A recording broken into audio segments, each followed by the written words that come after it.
সকলকে আবার একবার স্বাগতম জানাচ্ছি। আজকে আবারও জেআরবিটি 2 গ্রুপ সি, ঠিক আছে, গ্রুপ সি আপনাদের জন্য আরেকটা ক্লাস আপনাদের জন্য নিয়ে এসেছি। এর আগে জেনারেল নলেজ থেকে আপনাদেরকে 85 পর্যন্ত প্রশ্ন দিয়েছিলাম, আজকে 86 থেকে শুরু করব। তো অবশ্যই ক্লাসগুলো অ্যাটেন্ড করবেন, যেহেতু আমাদের জেআরবিটিতে যেটা সিলেবাস জানেন মোস্ট কিন্তু জেনারেল নলেজ কিন্তু আপনাদেরকে পড়তে হবে। জেনারেল নলেজ, কারেন্ট অ্যাফেয়ার্স এগুলোই আপনাদের সিলেবাসে রয়েছে, ঠিক আছে। তো এগুলোই আপনাদের, বিশেষ করে জেনারেল নলেজ আপনাদেরকে অনেক বেশি পড়তে হবে। আর বারবার প্রতিদিন বলে থাকি ত্রিপুরাতে অনেক কম্পিটিশন হবে, কারণ যেভাবে ত্রিপুরাতে আপনারা দেখেছেন জেআরবিটিতে যেভাবে জেআরবিটি 1-এ যেভাবে চাকরি পেয়েছেন, হ্যাঁ, এখন জেআরবিটি 2-তে হিউজ পরিমাণে কম্পিটিশন হবে। এখন থেকে প্রস্তুতি নিতেই হবে, এটাই কিন্তু বাধ্যতামূলক। তো আমাদের কাছে J R B T group C, group D দুটোটাই নোটস অ্যাভেলেবল রয়েছে। আপনারা সব ডিটেলস স্ক্রিনে রয়েছে। আপনারা যারা নিয়েছেন বাড়িতে বসে কমপ্লিট A to Z পড়বেন, যারা নেননি, নিতে চান, হোয়াটসঅ্যাপ নাম্বার দেওয়া আছে, যোগাযোগ করবেন। আমার শুধু গ্রুপ সি নিলে পড়বে, প্রাইস পড়বে 500 টাকা, গ্রুপ ডি পড়বে 350 টাকা। আর দুটোটা গ্রুপ সি গ্রুপ ডি যদি আপনারা একসাথে নেন তাহলে দুটোটার প্রাইস পড়বে 700 টাকা, ঠিক আছে। ঠিক আছে বন্ধুরা, আর সময় নষ্ট করবো না, আমরা আজকের ক্লাসটা শুরু করছি। তো আজকের ক্লাসের প্রথম প্রশ্ন হচ্ছে, দেখো তোমাদের 86, হ্যাঁ, রাজিয়া সুলতান কার মেয়ে? ঠিক আছে, রাজিয়া সুলতান কার মেয়ে ছিলেন? তো রাজিয়া সুলতান হচ্ছেন ইলতুৎমিশের মেয়ে, ঠিক আছে। কার মেয়ে? ইলতুৎমিশের মেয়ে। আচ্ছা, নেক্সট প্রশ্ন দেখছি আমরা। দেখো নেক্সট প্রশ্ন হচ্ছে দেখো 87, অক্কর অনিতা চানু কিসের জন্য অর্জুন পুরস্কার পান? তো সেটা হবে জুডো, ঠিক আছে। কি হবে? জুডো, ঠিক আছে। আচ্ছা, পরের প্রশ্ন হচ্ছে দেখো 88, বাল্মীকি ব্যাঘ্র প্রকল্প কোন রাজ্যে অবস্থিত? এটা কিন্তু ভেরি ইম্পর্টেন্ট, এটা হচ্ছে ঝাড়খণ্ড রাজ্যে অবস্থিত, ঠিক আছে, ঝাড়খণ্ড রাজ্যে। পরের প্রশ্ন হচ্ছে দেখো বন্ধুরা 89, ইন্ডিয়াজ রাজীব সিরিয়ালটির ডিরেক্টর কে ছিলেন? তো এটা আনসার হবে সিমি গারিওয়াল, ঠিক আছে। তো নেক্সট প্রশ্ন হচ্ছে 90 নম্বর question, down under the Dam শিরোনামে এই বুক রিলিজ করলেন কোন রাজ্যের গভর্নর? তো এটা হবে মহারাষ্ট্র, ঠিক আছে, এটার অ্যান্সার হবে মহারাষ্ট্র, ঠিক আছে, মহারাষ্ট্র রাজ্যের গভর্নর, ঠিক আছে। দেখো পরের প্রশ্ন।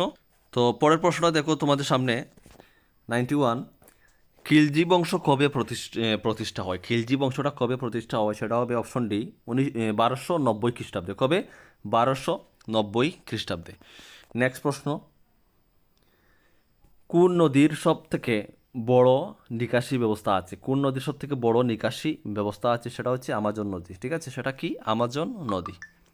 পরের প্রশ্ন 93, 2021 সালের মে মাসে এশিয়ান বক্সিং চ্যাম্পিয়নশিপ হোস্ট করবে কোন দেশ?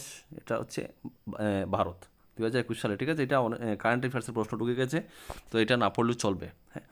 তারপরের প্রশ্ন দেখো 94, যানবাহনের ধোঁয়া থেকে নির্গত কোনটি ক্ষতিকারক? সেটা হচ্ছে সীসা। কি? সেটা হচ্ছে সীসা। তারপরের প্রশ্ন হচ্ছে দেখো 95, বৈদ্যুতিক ভালভের ভেতর কি থাকে? এটা কিন্তু ভেরি ইম্পর্টেন্ট প্রশ্ন। বৈদ্যুতিক ভালভের ভেতরে কি থাকে? তো আমরা আনসারটা এখন দেখে নেব। তো আনসারটা হচ্ছে দেখো, বৈদ্যুতিক বাল্বের ভেতরে কি থাকে? সেটা হবে নাইট্রোজেন গ্যাস, ঠিক আছে, নাইট্রোজেন গ্যাস থাকে। নেক্সট প্রশ্ন 96, বিওডি এর পুরো কথাটি কি? অর্থাৎ বিওডির পুরো নাম কি? সেটা হবে বায়োলজিক্যাল অক্সিজেন ডিমান্ড, ঠিক আছে। আচ্ছা, তো পরের প্রশ্ন 97 নম্বর কোয়েশ্চন দেখুন স্ক্রিনে, বিশ্ব ডায়াবেটিস দিবস কবে পালিত হয়? ভেরি ইম্পর্টেন্ট কোয়েশ্চন, 14ই নভেম্বর, ঠিক আছে। 98 নম্বর প্রশ্ন দেখো, ভারতের কোথায় সবচেয়ে বেশি সংবাদপত্র প্রকাশিত হয়? সেটা হচ্ছে উত্তরপ্রদেশে। কোথায়? সেটা হচ্ছে উত্তরপ্রদেশে। 99 নম্বর কোয়েশ্চন হচ্ছে, কার্লাইল সার্কুলার কবে জারি হয়? কার্লাইল সার্কুলার কবে জারি হয়? সেটা হবে 1905 সালে, হ্যাঁ। তো বন্ধুরা আবারও বলছি, আপনারা এখন থেকে, আমি বলছি না শুধু আমার কাছ থেকে নিতে হবে, তবে আপনাদেরকে যেখানে আপনাদের ইচ্ছা আপনারা নিতে পারেন, তবে আপনাদের এখন থেকে প্রিপারেশন নিয়ে রাখতে হবে, হ্যাঁ। আমরা যেটা দেবো এটা আপনার এখান থেকে 100% সাকসেস আপনারা পাবেন, এটা আপনাদেরকে গ্যারান্টি দিতে পারি। কারণ আমরা সম্পূর্ণ A to Z আমরা আমাদের এখানে বেস্ট রাখার চেষ্টা করেছি। এখন থেকে আপনাদেরকে প্রিপারেশন নিতে হবে, কারণ হিউজ পরিমাণে কম্পিটিশন হবে।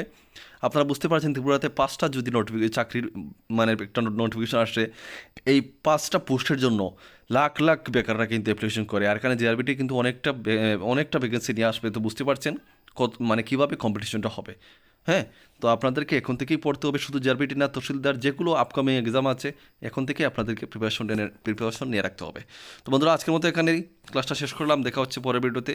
সবাই ভালো থাকবেন, সুস্থ থাকবেন, নিজের পরিবারের যত্ন নেবেন এবং নিজের যত্ন নেবেন। ধন্যবাদ ভিডিওটি দেখার জন্য।